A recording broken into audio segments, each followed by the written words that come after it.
फडकरी चित्रपटाची Nashik international film फेस्टिवलमध्ये स्क्रीनिंगसाठी निवड झाली आहे। हायलाइट एंटरटेनमेंट प्रस्तुत सुभाष फडके दिग्दर्शित मराठी चित्रपट फडकरी नाशिक इंटरनॅशनल फिल्म फेस्टिवलमध्ये स्क्रीनिंगसाठी निवड करण्यात आली आहे।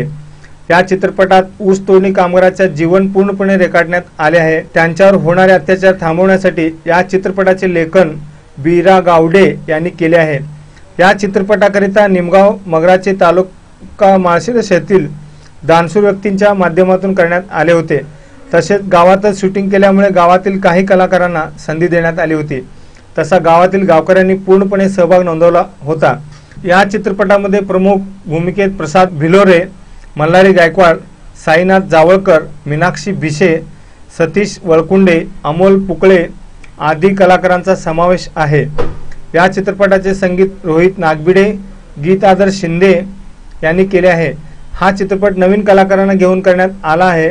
यावेळी प्रोडक्शन मॅनेजर मल्हारी गायकवाड, गीतकार साईनाथ जावळकर, सतीश वळकुंडे, निर्माते राजेंद्र लवटे यांनी ही माहिती दिली।